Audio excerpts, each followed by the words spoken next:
mon top 15 ou 10 de tanks préférés. Alors, mais je vais mettre en 10e place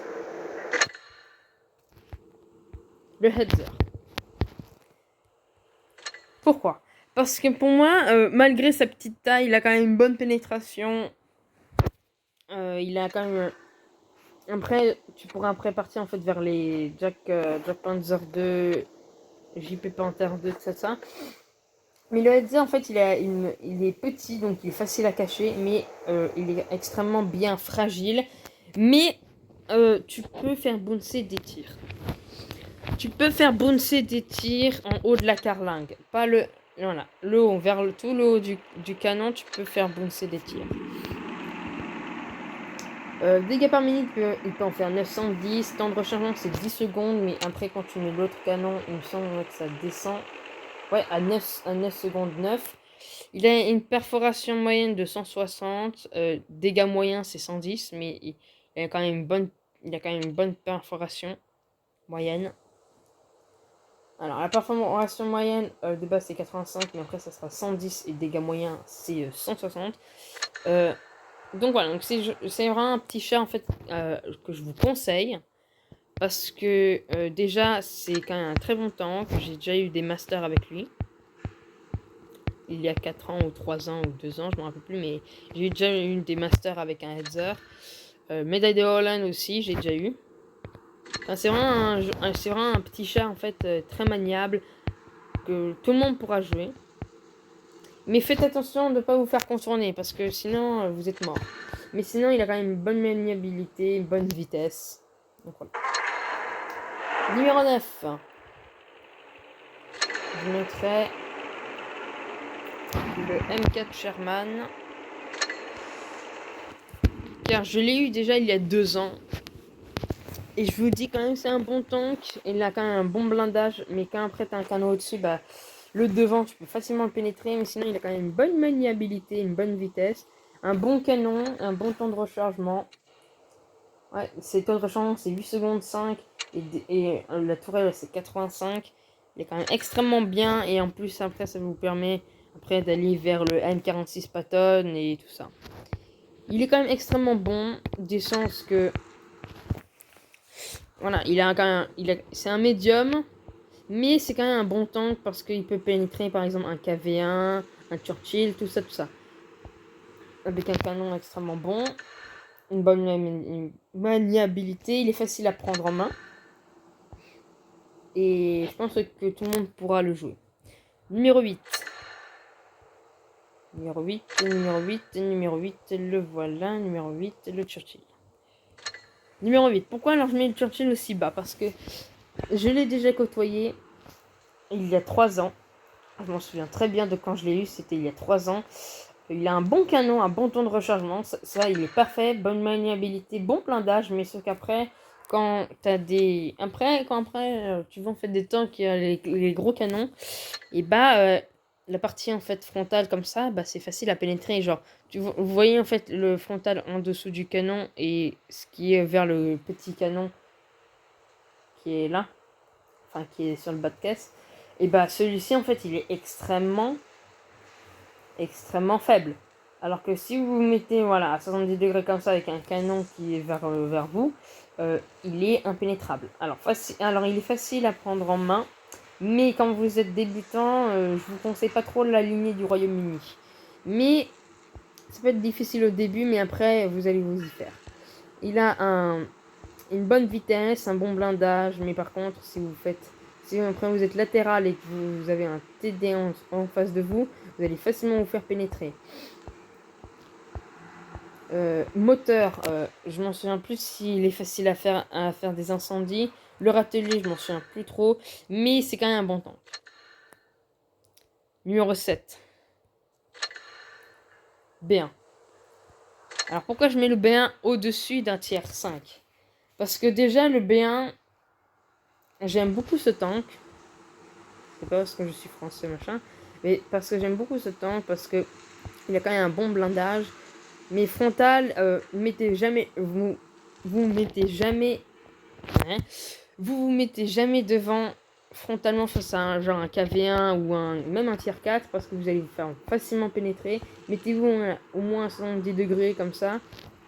Et là, il aura des possibilités de faire des bounces. Mais sinon, la tourelle, elle est assez bien blindée. Hein. Même un KV1 ne peut pas pénétrer le blindage du B1. Très facile à prendre en main. J'ai jamais eu d'incendie avec lui. Ni de râtelier. Mais c'est possible. Hein, mais pour moi, quand je l'ai joué, je n'ai pas eu de grandes difficultés. Donc je vous dis, donc c'est quand même un bon tank. Et il me semble que le temps de rechargement c'est 4 secondes 70. Mais c'est un bon tank. Numéro. Donc on était au numéro 8. Alors, le numéro 10 c'était le Hetzer. Numéro 9 c'était le M4 Sherman. Numéro 8 c'était. Ouais. Numéro 8, donc numéro 7. Numéro 6. Numéro 6, je mets le BDRG1. Alors le BDRG1 c'est juste un monstre en tier 5. Pourquoi? Parce qu'il il a quand même un excellent blindage de tourelle et de frontale. Mais je vous conseille vraiment mieux avoir la deuxième tourelle. Parce qu'il est extrêmement bien cheaté. Et blindage frontal, il a juste une seule partie, c'est celle-ci en bas. C'est la seule partie en fait que vous pouvez pénétrer, c'est la partie en bas. Là où il a les espèces de trucs pour mettre les chaînes. Juste en dessous des trucs ronds qui sont sur les côtés des chaînes. Donc le truc en métal qui est... vous avez compris. C'est la seule partie que vous pouvez pénétrer. Sinon, la partie au-dessus, elle est impénétrable. Si vous mettez déjà à 70 degrés, c'est impénétrable. Même pour un KV1. Je vous le dis, un KV1, ça pénètre pas. Donc c'est un bon tank avec un bon temps de rechargement. Il est maniable. Tout pour plaire. Numéro 5. ARL 44. Alors, quand vous êtes en ARL 44 avec cette tourelle-là, je vous dis, vous allez facilement vous faire pénétrer. Avec cette tourelle-là, elle est... En plus, vous êtes facile à repérer parce que vous avez une tourelle extrêmement grande. Si vous êtes en plus en mode réalité, vous vous faites repérer facile grâce à cause de cette grosse tourelle. Et en plus, elle n'est pas super bien blindée. Car on va voir le taux, parce que je ne l'ai jamais eu, 100 de blindage. Alors que la deuxième, c'est 110. Alors que quand vous avez la deuxième qui est de 110, elle est monstrueuse. Avec le deuxième canon, c'est juste monstrueux le truc. Sinon, blindage frontal, il est parfait. Il est parfait, il est juste parfait. Même à 70 degrés, il est encore plus parfait. Pourquoi? Parce qu'il a quand même un bon blindage frontal. Et à 70 degrés, genre latéral plus frontal, il est quand même extrêmement bien cheaté. Par contre, sur l'arrière et sur les côtés, c'est difficile. Pourquoi? Parce que si vous vous faites contourner par des médiums ou par un lourd et que vous avez un TD en face et que vous ne pouvez pas gérer, vous pouvez facilement vous faire détruire. Mais sinon, c'est quand même un bon tank, je vous le conseille. Numéro 4. Numéro 4, je mettrai le KV1. Je mets le KV1 en numéro 4 parce que c'est pour moi en fait un tank qui est vraiment pas si facile à prendre en main, mais pour tous ceux en fait qui savent bien manier en fait genre les KV qui aiment beaucoup ce tank, tout ça, je pense qu'il en a beaucoup, mais je vous dis déjà, c'est quand même un magnifique tank, il a quand même un bon blindage, pas frontal, mais à 70 degrés, il est quand même impénétrable, vous pouvez faire bouncer des tas de shoots. Par exemple, si vous allez non, il me semble que c'est pas Mirage, il me semble que c'est Sable du désert. Si vous mettez genre vers le haut, vers les pierres, là où il y a la fontaine, vous mettez à 70 degrés, je vous dis. Si après, derrière vous, il a un ou deux TD et plus un autre qui vous couvre, vous pouvez faire bouncer, mais des tas de tirs.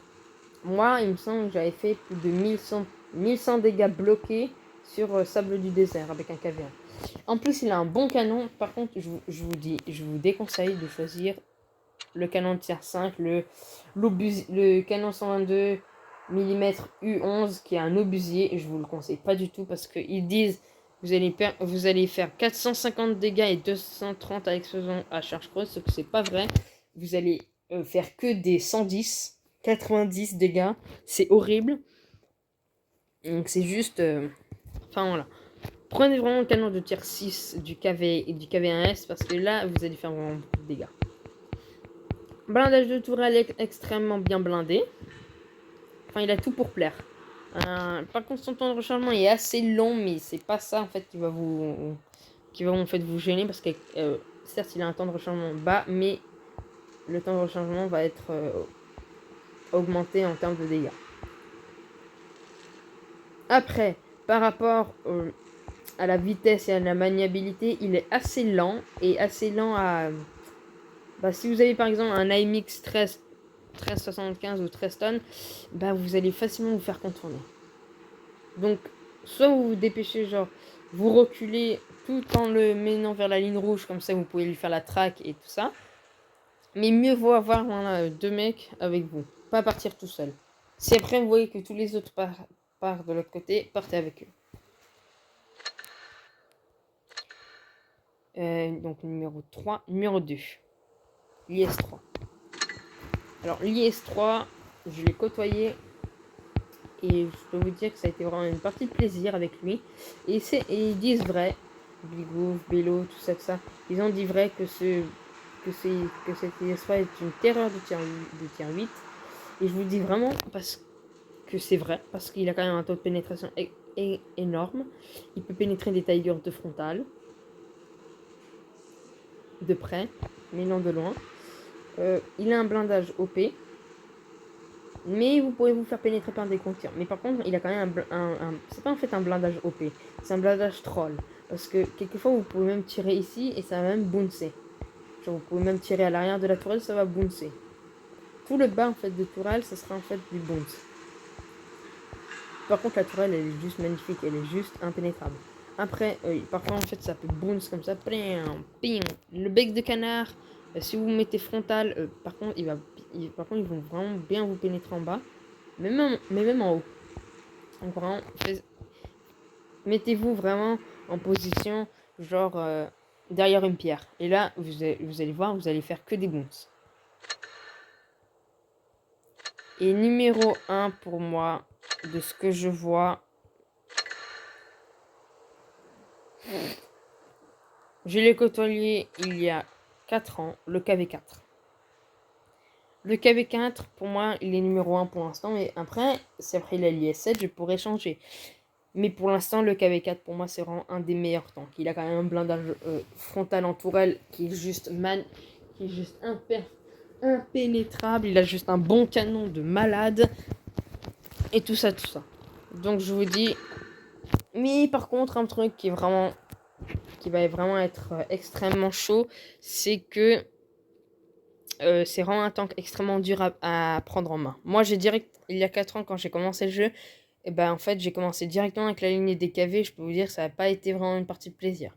Pourquoi? Parce que c'était super dur de savoir où faire bouncer les tirs, et pas se faire pénétrer, tout ça. Donc voilà, mon classement, il est fini. Et on va passer directement à ceux qu'il faut choisir et pas choisir. Donc je vous dis à tous.